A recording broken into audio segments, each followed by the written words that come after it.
नमस्कार, जन टीवी उत्तराखंड में आप सभी का स्वागत है। मैं हूं आपके साथ प्रियंका तिवारी। बुलेटिन की शुरुआत करेंगे हेडलाइंस के साथ।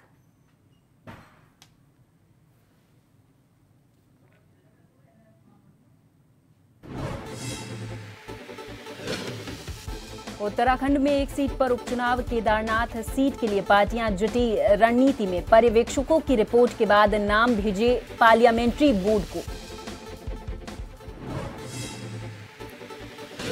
उत्तराखंड में बच्चों के स्वरोजगार के लिए जल्द निर्माण होगा स्किल हब। 25 करोड़ की लागत से सहसपुर में होगा तैयार। मंत्री बहुगुणा ने दी जानकारी। उत्तराखंड में थूक जिहाद के खिलाफ धामी सरकार ने जारी की गाइडलाइन। 25,000 से कम लाख तक का जुर्माना। बीजेपी ने फैसले का किया स्वागत, कांग्रेस ने उठाए सवाल।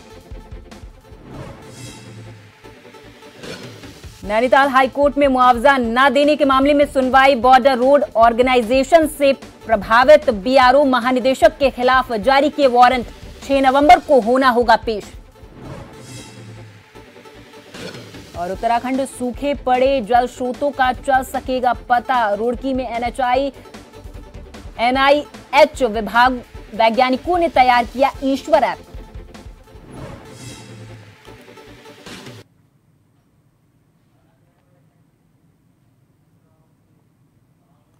उत्तराखंड विधानसभा अध्यक्ष ऋतु खंडूड़ी भूषण ने आज वैदिक साधन आश्रम तपोवन नालापानी देहरादून के द्वारा आयोजित 3 दिवसीय शरदोत्सव समारोह में भाग लिया है। ये समारोह उत्तराखंड की सांस्कृतिक और धार्मिक धरोहर का उत्सव है, जिसमें विभिन्न सांस्कृतिक कार्यक्रम, शैक्षणिक गतिविधियां और समाज सेवा से संबंधित कार्यशालाएं आयोजित की जा रही हैं। समारोह में ऋतु खंडूड़ी ने Tapovan Vidya Niketan junior high school के वार्षिकोत्सव समारोह का शुभारंभ किया है। समारोह के दौरान विद्यार्थियों ने विभिन्न सांस्कृतिक प्रस्तुतियों का आयोजन किया, जिसमें नृत्य, संगीत और नाटक शामिल थे। इन प्रस्तुतियों ने दर्शकों का मन मोह लिया और सभी उपस्थित व्यक्तियों को भारतीय संस्कृति की गहराई का अनुभव कराया है। समारोह में ऋतु खंडूड़ी भूषण ने विद्यालय के मेधावी छात्र छात्राओं को पुरस्कार देकर उनको सम्मानित किया है। इस अवसर पर विधानसभा अध्यक्ष ने विद्यार्थियों को संबोधित करते हुए उनके भविष्य की दिशा में मार्गदर्शन दिया है। उन्होंने कहा है कि शिक्षा ही वो साधन है जो समाज में परिवर्तन लाने में सक्षम है। आप सभी को चाहिए कि आप अपनी शिक्षा को न केवल अपने लिए बल्कि समाज और देश के उत्थान के लिए उपयोग करें।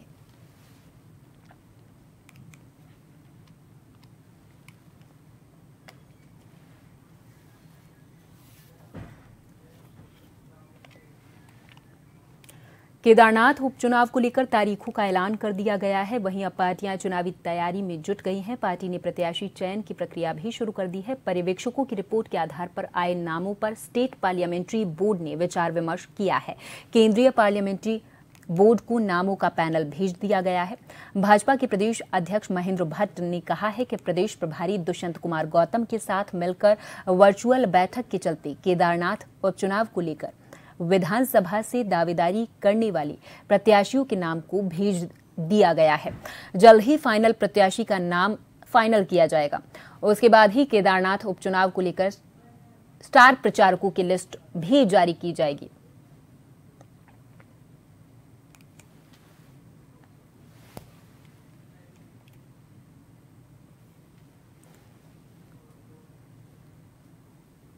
कांग्रेस का जो भी प्रत्याशी है उससे हमारे चुनाव प्रबंधन को फर्क पड़ने वाला नहीं है। हमने कल ही जो जिले से जिन जिन लोगों ने दावेदारी की थी ऐसे सभी प्रत्याशियों के पैनल हमने सेंट्रल पार्लियामेंट्री बोर्ड को कल वर्चुअल मीटिंग के बाद भेज दिए हैं। बहुत जल्दी केंद्र प्रत्याशी की विधिवत से घोषणा करेगा और नामांकन की तिथि निश्चित होगी।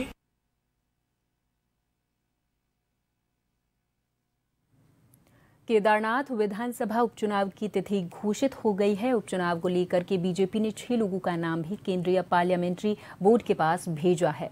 वहीं कांग्रेस ने भी अपनी तैयारी तेज कर दी है। कांग्रेस ने भी 4 लोगों की पर्यवेक्षक टीम बनाकर के क्षेत्र में भेजा है, लेकिन अभी तक उम्मीदवार को लेकर के कोई घोषणा नहीं हुई।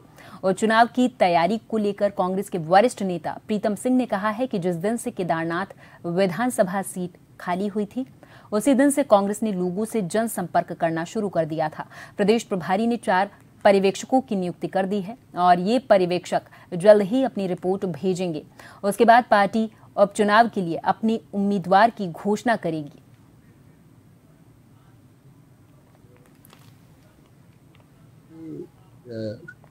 जब केदारनाथ सीट जो है रिक्त हुई, तब से ही कांग्रेस केदारनाथ में पूरी तरीके से लोगों से संवाद स्थापित करने का काम कर रही है और अब विधिवत घोषणा हो गई है।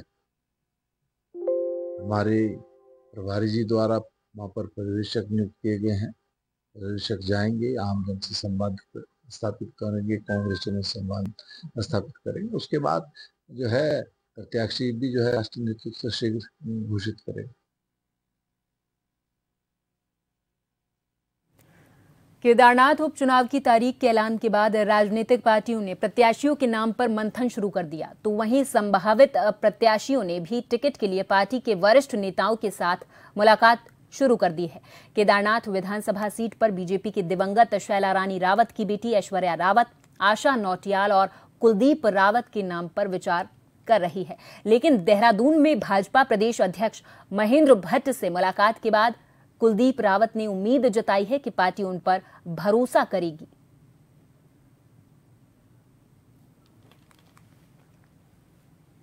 चुनाव को लेकर हमारी आज यही बात है, जो रणनीति है वहाँ पर आने वाले टाइम के लिए इस चुनाव के, अब तो सब सामने ही है। 1 महीने के टाइम को बचा हुआ है। इसमें किस ढंग से काम करना है, कहाँ से करना है, कैसे नाराज लोगों को मुख्य धारा में जोड़ना है और कैसे जो है इसमें हमने कार्यक्रम रखना है। तो क्योंकि मेरे पास एक संगठन अलग से भी है कि जो मेरे साथी रहना चाहता है और जहाँ में हूँ खड़ा है, तो उस संगठन को कैसे हमने बीजेपी के लिए खड़ा करना, इसी संबंध में बातें नहीं। कोई लोग विद्रोह करेंगे, ये विषय पार्टी के अंदर ऐसे हम विषय करते नहीं है, लेकिन जब इस प्रकार की स्थिति निर्माण होती है तो पार्टी कार्रवाई भी करती है। लेकिन मुझे पूरा विश्वास है कि जो भी नाम केदारनाथ विधानसभा आए हैं, ठीक है, कुछ कार्यकर्ता नए हैं, अभी संस्था ली है तो उनको थोड़ा पार्टी के वैधानिक पक्ष को समय लगता है, लेकिन पार्टी का बड़प्पन है कि हमने नए कार्यकर्ताओं के नाम ही पहले बनाए।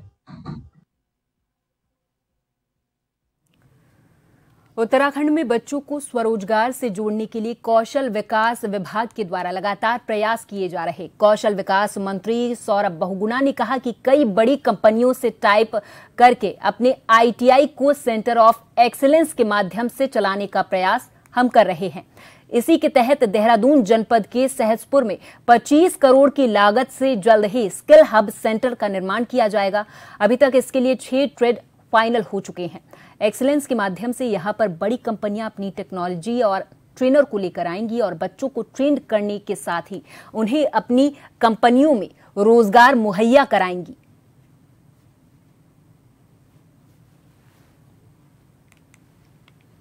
वहाँ पे हमने कौशल विकास के माध्यम से हमने सेंटर ऑफ एक्सीलेंस के माध्यम से अपने ITI को चलाने की शुरुआत करी है। हमने अशोक लेनिन, टाटा टेक्नोलॉजीज, हमारा स्नाइडर, हमारे फिलिप्स के साथ टाइप्स करके हमने बच्चों एक सेंटर ऑफ एक्सीलेंस के रूप में अपने ITI को चलाया है। हमने एक 25 करोड़ रुपए के साथ के लागत से स्किल हब सेंटर बना रहे हैं विकास नगर में, सहसपुर में, जिसमें कि हम 9 सेंटर ऑफ एक्सीलेंस चलाएंगे। 6 ट्रेड्स हमारे ऑलरेडी फाइनल हो चुके हैं। मैंने भी 1-2 महीने पहले वहाँ पे विजिट भी करी थी। उन सेंटर ऑफ एक्सीलेंस के माध्यम से बड़ी कंपनीज जो हैं वो अपनी टेक्नोलॉजी, अपने ट्रेनर्स, अपने इंफ्रास्ट्रक्चर को लेके यहाँ पर आएंगे, बच्चों को सिखाएंगे और उन्हीं सेंटर ऑफ एक्सीलेंस से बच्चों को हायर। उत्तराखंड में धामी सरकार ने थूक जिहाद के खिलाफ मोर्चा खोल दिया है। खाद्य पदार्थों में थूक और गंदगी मिलाने की घटनाओं के बाद FDA ने गाइडलाइन जारी कर दी है, जिसमें दोषियों पर कड़ी कार्रवाई के साथ 25,000 से लेकर 1 लाख रुपए तक का जुर्माना लगाने का प्रावधान किया गया है। वहीं प्रदेश में अब इस मामले पर जमकर राजनीति हो रही। भाजपा के प्रदेश अध्यक्ष महेंद्र भट्ट ने सरकार के इस फैसले का स्वागत किया, तो वहीं कांग्रेस के प्रदेश प्रवक्ता ने कई सवाल इस पर खड़े कर दिए हैं।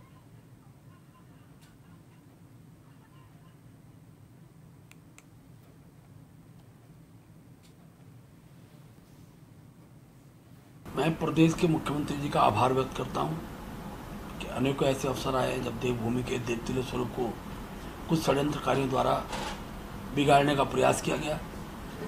और कल जो निर्णय सरकार द्वारा लिए गए, खास तौर पर गंदगी किसी धर्म को भी स्वीकार्य नहीं है। और जब खाद्य पदार्थ में थूकना, मूतना, इस प्रकार क्रम खड़े होते हैं तो देवभूमि के प्रति अश्रद्धा का भाव खड़ा होता है। और मैं प्रारंभ से इस बात को कह रहा हूँ, इस प्रकार का माहौल एक षड्यंत्र के तहत राज्य के अंदर किया जा रहा है। इसमें देवभूमि के जो पुरातन मुस्लिम समुदाय है वो कभी हो नहीं सकता है। हमारी पूजा पद्धति को जानता है, देवभूमि के स्वरूप को समझता है। लेकिन जितने भी अपराधी पकड़े जा रहे हैं हर प्रकार घटनाक्रम में, उन सब के तार उत्तराखंड देवभूमि से बाहर के। 1 लाख क्यों 10 लाख करिए। ऐसे विकृत मानसिकता के लोगों को, जिनकी मंशा और नियत लोगों का भरोसा तोड़ने का हो, उनके ऊपर तो कठोर से कठोर कार्रवाई होनी चाहिए। ये तो धनराशि का जुर्माना कम लगाया आपने, और ज्यादा लगाइए। कोई क्यों थूके किसी के खाने पर, ये गंभीर प्रकरण है। लेकिन ये प्रकरण हमारे टूरिज्म को, हमारे पर्यटन को कितना नुकसान पहुंचा रहा है, इसके बारे में भी तो सोचना होगा। ठीक है, गंभीर प्रकरण है, आपने कठोर कार्रवाई करी, बात खत्म। लेकिन जो महिमा मंडन 4 दिन से चल रहा है, जो गाना बजाना चल रहा है 4 दिन से, ऐसा लग रहा है पूरी सरकार, पूरा प्रशासन, सारी एनर्जी, सारा फोकस, सारा अटेंशन सिर्फ एक मुद्दे को जा रहा है। जो नाबालिग छोटी छोटी बच्चियों के संग दुष्कर्म हो रहे हैं, क्या वो अटेंशन के लायक नहीं है? क्या गणेश जोशी के ऊपर जो आय से अधिक गंभीर मामला लगा है, क्या वो अटेंशन के लायक नहीं है? मुख्यमंत्री जी से कहना चाहती हूं, और भी गम है जमाने में थूक जिहाद के सिवा। हरिद्वार के रुड़की में स्थित NIH के वैज्ञानिकों ने ईश्वर नाम का एक ऐप तैयार किया है। दरअसल प्राकृतिक जल स्रोतों के सूखने और पानी कम होने की बातें लगातार सामने आ रही, लेकिन इन स्रोतों को लेकर कोई भी आंकड़ा फिलहाल केंद्र सरकार के पास नहीं है। इसी समस्या को लेकर इस ऐप का आविष्कार किया गया है। इस ऐप में जल स्रोतों का पूरा हाल दर्ज हो सकेगा। वहीं भारत सरकार के जल शक्ति मंत्रालय ने NIH के इस ऐप को मंजूरी दे दी है और पायलट प्रोजेक्ट के रूप में इस ऐप की मदद से 4 राज्यों का स्रोतों का सर्वे शुरू किया जा रहा है, जिनमें उत्तराखंड समेत उड़ीसा, मेघालय और हिमाचल प्रदेश शामिल हैं।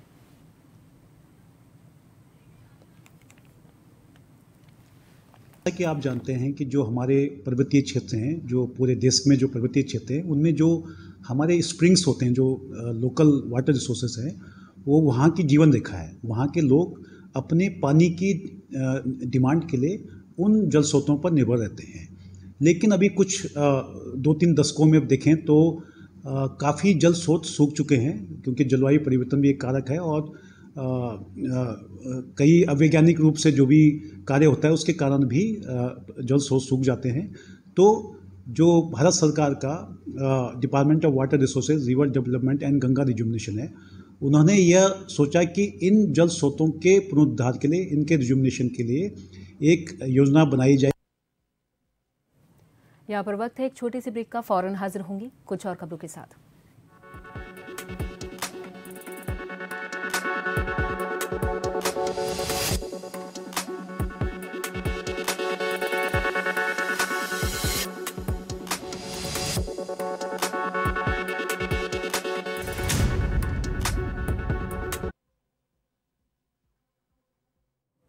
ब्रेक के बाद एक बार फिर से आप सभी का बहुत स्वागत है। रुड़की में नकली और प्रतिबंधित दवाइयों की बिक्री की शिकायतों के बाद ड्रग इंस्पेक्टर अनीता भारती के नेतृत्व में छापेमारी का सिलसिला जारी है। रामपुर चुंगी स्थित मेडिकल स्टोर पर निरीक्षण किया गया है, जहां कुछ दवाओं के सैंपल लेकर उन्हें जांच के लिए भेजा गया है। ड्रग्स इंस्पेक्टर ने बताया है कि नकली या प्रतिबंधित दवाइयों की बिक्री की शिकायतें गंभीर हैं और इस प्रकार के मामलों पर सख्त कार्रवाई की जा रही है।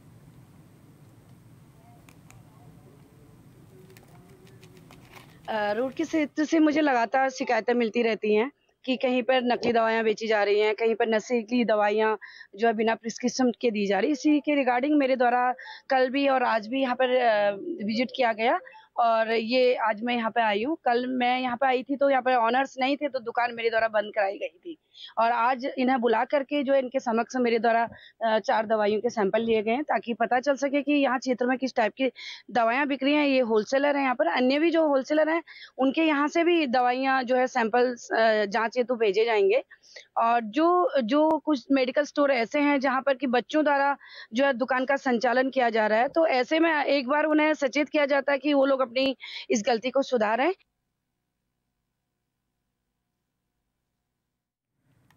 उत्तराखंड हाईकोर्ट ने बॉर्डर रोड ऑर्गेनाइजेशन की ओर से प्रभावितों को मुआवजा न देने के मामले में सुनवाई की है। न्यायमूर्ति पंकज पुरोहित की एकल पीठ ने कोर्ट ने पूर्व के आदेश पर बीआरओ की ओर से शपथ पत्र पेश नहीं करने और कोर्ट के आदेशों की बार बार अवहेलना करने पर बीआरओ के महानिदेशक के खिलाफ जमानती वारंट जारी करते हुए 6 नवंबर को कोर्ट में व्यक्तिगत रूप से पेश होने को कहा है।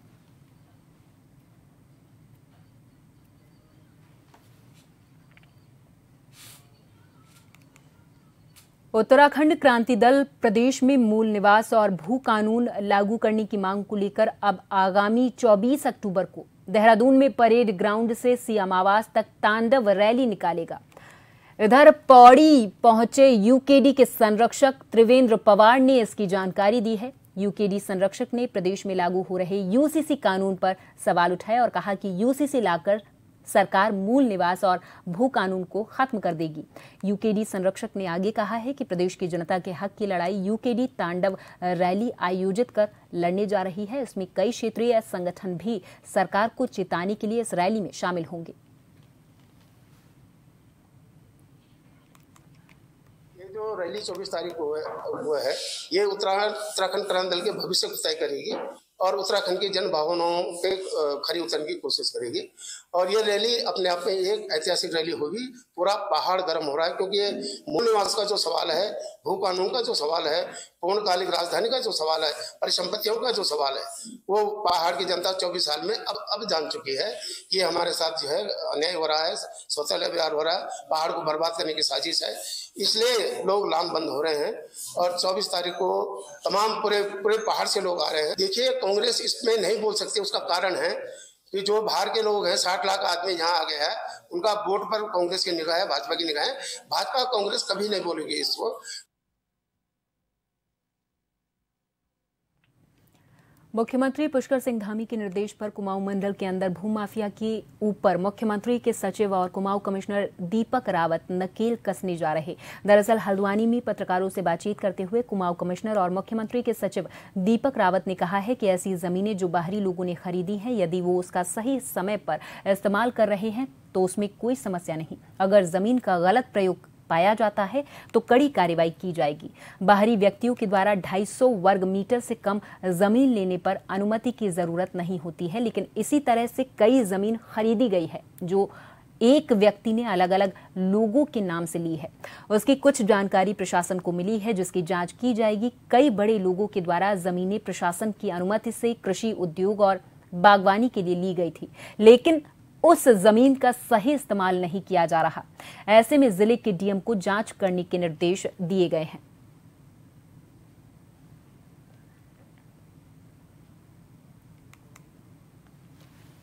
देखिए, मुख्य रूप से इसमें माननीय मुख्यमंत्री जी के आदेश थे कि ऐसी जमीनें जो बाहरी व्यक्तियों ने ली हैं, अगर वो जिस प्रयोजन के लिए हैं उसी में इस्तेमाल हो रहा है और जो उसके लिए समय सीमा दी जाती है उसके अंतर्गत हो रहा है, फिर तो कोई दिक्कत नहीं है। लेकिन ऐसी ज़मीनें जो मान लीजिए केवल लैंड में पार्क कर रहे हैं और उसका एक तरह से केवल निवेश कर रहे हैं, जो कि एम्प्टी इन्वेस्टमेंट है, उस पर कार्रवाई होनी चाहिए। अब इसमें भी 2 कैटेगरीज हैं। एक तो 250 वर्ग मीटर से कम वाली है जिसमें कोई परमिशन नहीं चाहिए होती है, और एक फैमिली 250 वर्ग मीटर ले सकती है। उसमें कुछ मिसयूज के मामले हैं जहाँ पे कि वो एक परिवार एक ले सकता था, लेकिन वो अलग अलग नामों से 5-6 नामों से लेके उसको खरीद के फिर एक घर बना रहा है या फिर कुछ भी नहीं बना रहा है। पहला मिसयूज का तो ये कैटेगरी है। मसूरी नगर पालिका परिषद के अंतर्गत आने वाले 19 गिरासू भवनों को राष्ट्रीय हरित अधिकरण के निर्देशों के बाद नगर पालिका प्रशासन के द्वारा ध्वस्तीकरण करने की कार्रवाई शुरू कर दी गई है। इसी क्रम में बाटा घाट पर पालिका के स्वामित्व में आने वाले गिरासू भवन, मोतीलाल नेहरू मार्ग और राधा भवन स्टेट में एक एक भवन को ध्वस्त किया गया है। इसमें पहले पालिका प्रशासन ने सभी 19 गिरासू भवनों के स्वामियों को पूर्व में 7 दिन का नोटिस देकर भवनों को ध्वस्त करने के निर्देश दिए थे, जिसके बाद 5 भवन स्वामियों ने अपने गिरासू भवनों को खुद ही ध्वस्त करने की कार्रवाई शुरू कर दी थी।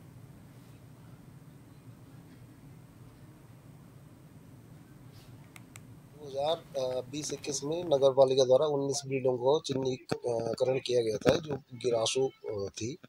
उनको तब भी नोटिस दिए थे और वर्तमान में माननीय एनजीटी के निर्देश पे हमने पुनः इनको नोटिस दिए हैं। नोटिस 7 दिन का दिया गया था। इसमें 5 भवन स्वामियों द्वारा अपनी बिल्डिंग स्वयं गिरानी शुरू कर दी गई है। आज हमने पुलिस बल की सहायता से कार्रवाई शुरू करी है। इसमें 3 भवनों के खिलाफ आज कार्रवाई की गई। इसमें एक बाटा घाट में तो नगर पालिका की प्रॉपर्टी थी जो पुलिस चौकी चल रही थी, गिरासू थी, वो गिराई गई। एक राधा भवन स्टेट में था और एक तुलीमेट स्टेट में था।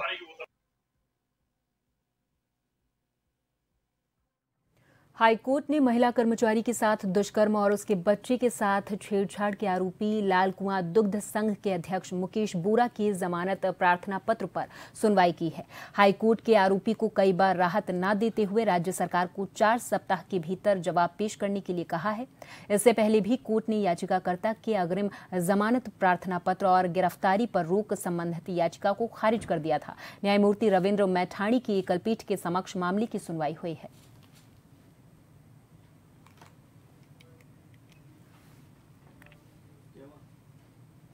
लोहाघाट के जीआईसी खेल मैदान में चल रही फुटबॉल प्रतियोगिता में बुधवार को महेंद्रनगर और पिथौरागढ़ के बीच रोमांचक क्वार्टर फाइनल मुकाबला खेला गया है। मैच का आरंभ दोनों देशों के राष्ट्रगान के साथ किया गया था। दोनों ही टीमों के खिलाड़ियों के द्वारा शानदार खेल का प्रदर्शन किया गया है। दोनों ही टीमों के बीच मुकाबला पेनल्टी शूट आउट तक पहुंचा। इधर पेनल्टी शूट आउट में नेपाल ने पिथौरागढ़ को मात देकर प्रतियोगिता की सेमीफाइनल में प्रवेश किया। फुटबॉल फेडरेशन अध्यक्ष ब्रिजेश मेहरा के दिशा निर्देश में चल रही प्रतियोगिता के मुकाबले का मुख्य अतिथि अशोक सिंह फर्त्याल, विशिष्ट अतिथि व्यापार सुरेंद्र ढेक और सूरज ढेक ने मुकाबले का शुभारंभ किया है। सभी अतिथियों ने दोनों टीमों के खिलाड़ियों से परिचय लिया और खेल भावना से खेलने को कहा है। इधर फुटबॉल संघ अध्यक्ष ब्रिजेश मेहरा ने और विमल मेहता ने बताया है कि प्रतियोगिता में नेपाल के अलावा प्रदेश की टॉप 7 टीमें प्रतिभाग कर रही हैं। वहीं बड़ी संख्या में दर्शकों ने रोमांचक मुकाबले का भरपूर आनंद उठाया है।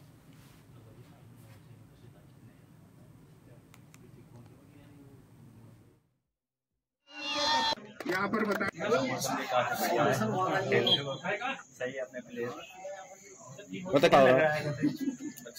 अच्छा है वातावरण अच्छा है और खेलती हैं 2-3 साल पहले आए थे पहले 2-3 साल पहले भी आई थी। क्या कहना चाहेंगे? हाँ इस बार अब तो कम ही है प्लेयर, पहले की तरह नहीं है। तो बता क्यों नहीं मानते?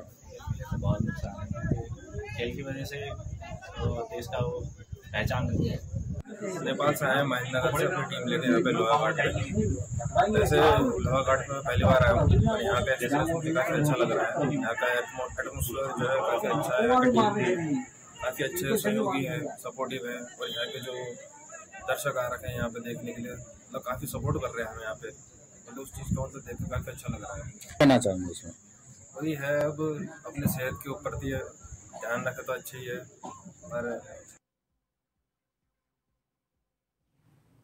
और इसी के साथ इस बुलेटिन में फिलहाल के लिए मेरे साथ बस इतना ही। आप देखते रहें जन टीवी। नमस्कार।